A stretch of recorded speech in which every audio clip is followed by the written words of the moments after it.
Welcome to the Research Culture Uncovered podcast, where in every episode we explore what is research culture and what should it be.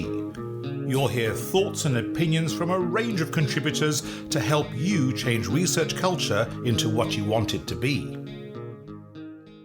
Hi, it's Emma, and for those of you who haven't met me yet, I lead the Researcher Development and Culture team at the University of Leeds. My podcast episodes normally focus on research culture and research leadership, but today I'm going back to the format that I used in season 1, where we got to meet the Research Culture Uncovered podcast team. I'm really pleased to be able to introduce Dr Taryn Bell, our newest podcast member, and today we're going to find out a bit more about Taryn and also what we can expect from her episodes. So Taryn, do you want to do a quick introduction to yourself and tell us about your role at the university? Yeah, of course. So thank you so much for having me, first of all. It's really exciting to be here. Having listened to loads of the episodes, it's nice to actually get involved in the podcast as well. So my job title is Researcher Development Advisor with a focus on career development. So I work very closely with Ruth Winden on all things career development. So I'm really interested in supporting researchers and staff at the university to think really carefully about the career that they want to have, the steps that they want to take, and how we can support them in doing so. Now, I used to work at the University of York, where my specialism was in fellowships, research fellowships, and that's something that I'm hoping to bring to Leeds over the next few years. Brilliant, thank you. Now, in all of the other episodes that we did, all the other Meet the Team member episodes, we got to find out something about them that wasn't work related. So can you give us one interesting fact about you? Okay, my interesting fact is that this is not my only podcast. I have another podcast with some friends of mine that focuses on archaeology, which was what I did my PhD in. And if I'm honest, I don't talk about it very much because I hate listening to the sound of my voice. So I am always terrified to tell anyone else about it. But given we're on a podcast, it feels like the most relevant fact to tell you. That also increases the pressure on my side, a professional podcaster on the other side. So as I said, you're a relatively new member of our team at Leeds, and we know you're going to be supporting the careers of our researchers and also our fellowship applicants. But what is it that really interests you in that area of work? I mean, for me, to a certain extent, I find careers as a whole an absolutely fascinating area. And looking back, what I find quite funny is that I've been doing careers work for years. I just didn't realize I was. I've always been the person that friends have come to when it comes to applying for a job, doing their CV. I've mentored a lot of people. For example, during my research, I mentored a lot of other researchers. But for me, there's a personal stake in this. You know, when I was doing research, I'm going to be really honest, I felt that there was only one thing that I could do, that I had only one option, and that was academia. And when I realized that being in academia wasn't for me, it led to such a crisis of confidence. I had no idea what it was that I wanted to do. And having good careers advice and good career support made a huge difference. So I know from a personal perspective how important it is to have that good career support and what a difference it makes.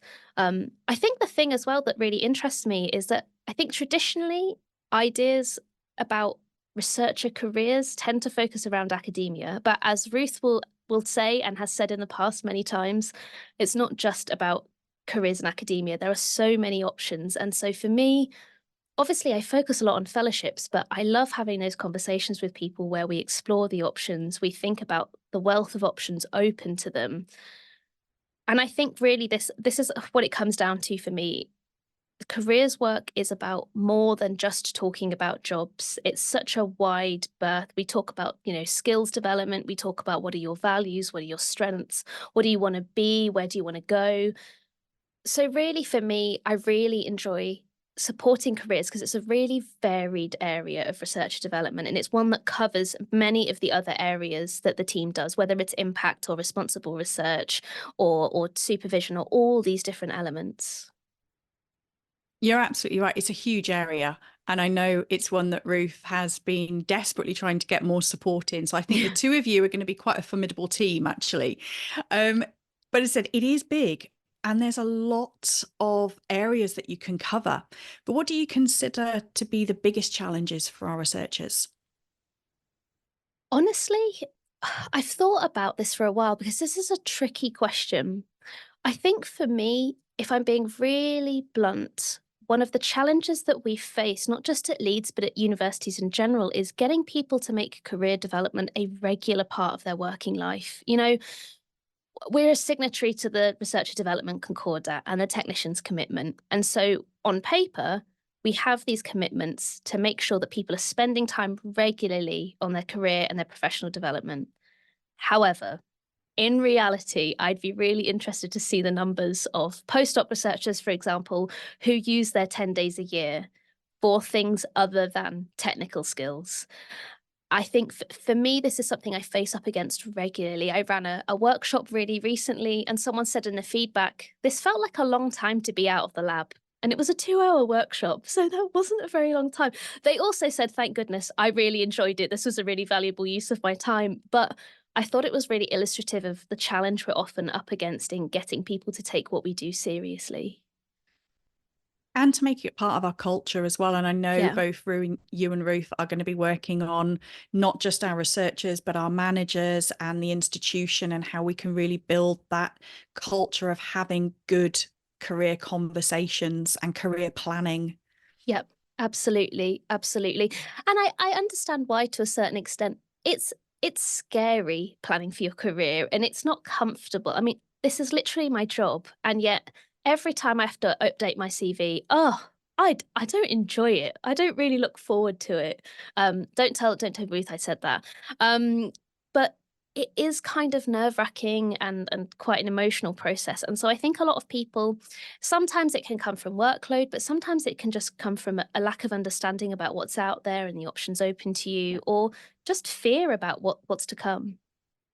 One of the most instrumental things for me over the last few years has been understanding that a career is not just about finding something you're good at, it's about finding something you actually enjoy as well. So for me, we have a lot of work to do in supporting our researchers to take into account not just what they're good at, but what their values are and what's important to them, and finding a career that fits within that. And I think that's a real challenge from a career development perspective, because we don't often think about our values and our kind of career anchors or our strengths and things like that. We just think, well, what am I qualified for? Absolutely. And I completely agree with Ruth. I wouldn't tell her that my CV is well out of date. And I think it took her about 12 months to get me to update my LinkedIn profile as Yeah. well. So yes. Now, over the other episodes, I have put people on the spot and I've asked them, what they're prioritizing. So you've agreed to join this podcast team. There's no backing out now. And that in itself, I think, is brilliant and exciting. But what do you think is the most exciting thing that you're working on at the moment? Or what are you most excited to get started on? So I think the thing I'm most excited about at the moment is I'm just about to launch a program called Fellowship Accelerator, which is aimed at postdoc researchers who want to submit a fellowship application at some point in the next 9 to 12 months. This is based on some work I've done previously, but really, really expanding it. This is on a long scale. This is a really intensive, long-term program. And I'm really excited for it because we often work with people when they're already at the I'm applying stage. And if there's one thing I know about researchers, it's that they always start too late. So what this program is going to allow us to do is to capture people really early. So that's the first reason I'm excited about it, because it's going to give me the chance to work with small groups of researchers over a longer period of time. But I'm also excited about it because I've tried to build into the program elements other than fellowships themselves. So the people who attend this course will be looking at things like research culture, impact, what's responsible research. And all of these things are things that we would hope they would be familiar with, but they often aren't, or they just don't have the time, or they've never actually dealt with it. So for me, I'm really excited to see how this goes. We're going to pilot it this year and see what happens. But I think personally, it's a really exciting opportunity for us to support our postdoc researchers at a much earlier stage than we usually do. I'm really excited about this one as well. I think, we've been doing fellowship support at Leeds for a while, but this just feels like a new energy's coming in. So I can't wait to see where you take it. That being said, I'm slightly biased and I think that we do things pretty well at Leeds. But I think as a team, we recognise there are always things we could be improving. You're relatively new. So, what do you think is on our improved list and what are your priorities going to be? I mean, I completely agree. Obviously, I'm also very biased, but I also think that what Leeds is doing is really excellent just because of the breadth of what we do. There is so much opportunity for researchers to take things up to develop in whatever way they choose. There's always areas we can expand, and as our team expands, we're quite a creative team, so I have no doubt we'll do more and more and exciting things. One of the things that I think is really interesting for me is relates to Fellowship Accelerator. For me, it comes down to that sort of pre-award support. So, we often I work closely with our research office in terms of supporting fellowship applicants and things like that. But what the research office just don't have the time to do, and we have the space, I think, at this moment to do, is to capture people early, to capture people before the calls are out, to capture people when they only have the beginnings of an idea. And not just that, but to catch the people who are potentially not so good in putting themselves forward. They might be a little shy or they might be a bit nervous about sharing their ideas. And I'm hoping that with the resources I can create and the programs we can run, we can open fellowships and funding to a broader number of people. Now, alongside that, my sort of secondary interest is also improving the work we do with the emotional side of what we do in professional development. And this I'll be joined by our colleague Helith on this one, who I know is also really interested in this, because I think we're really excellent at giving practical support and practical advice. But I still think there's a lot that we can do to acknowledge the emotional work involved in careers. So I've talked about it already, whether that's if fear is getting in your way, or maybe you're struggling with a kind of imposter mindset, or all of these things. And I think often, given that, for me, for example, I think about fellowships and funding day in, day out, so it's not something that I have any sort of negative feelings towards. I really enjoy it.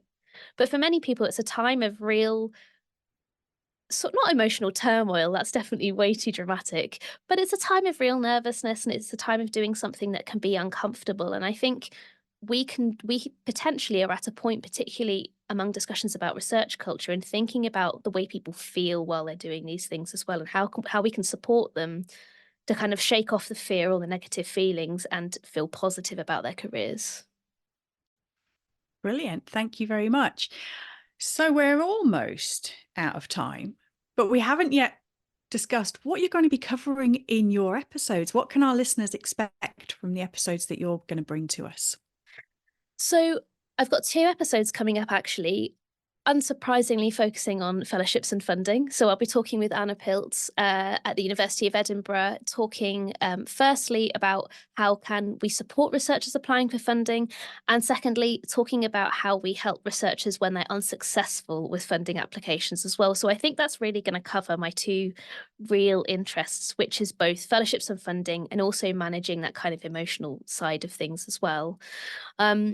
I think a lot of my episodes will relate to those fellowships and funding, and I'm hoping to do a little bit of stuff on the kind of emotional work as well. And I realize I haven't mentioned this at all, but something else I've been thinking about really recently and reading all I can is AI. I'm obsessed with AI and careers right now. I'm reading all sorts of stuff, going to every course I can.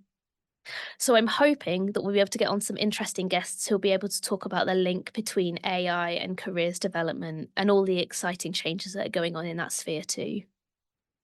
Exciting or terrifying, depending on which side you want to look at it from. Any initial insights into the pros and cons of it? I think the one key thing that has come out of everything I've done so far on AI is that more than ever, what is going to be important in the future of the workplace is soft skills, or as I prefer to refer to them, bedrock skills. The things like your communication, your teamwork, your presentation skills, all of that kind of thing.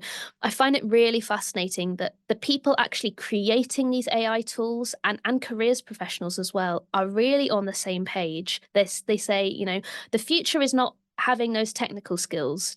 The future is knowing how to use AI and then knowing how to use your soft skills to work with other people. That's really what's going to stand people in good stead in the long term. Wow, thank you. I can't wait for that episode or episodes. So 20 minutes goes so quickly, and we do try and keep these short and snappy. So I want to thank you very much, Taryn, for joining me, not only on this episode, but also on the podcast. And I'm going to hand it over to you for the final word. Oh, do you know what? I never know what to say for the final words. I think the final thing for me to say is that I feel incredibly lucky to be a researcher developer at this point. I feel like we're at a real crux at the moment when it comes to both researcher development and research culture. I think, as this podcast shows, there is so much going on that is just fascinating and interesting and exciting, both at Leeds and at other places. So I'm really excited to be a part of the podcast, and long may it last. Thanks for listening to the Research Culture Uncovered podcast. Please subscribe so you never miss out on our brand new episodes. And if you're enjoying the discussions, give us some love by dropping a 5-star rating and written review, as it helps other research culturists find us. And please share with a friend and show them how to subscribe. Thanks for listening, and here's to you and your research culture.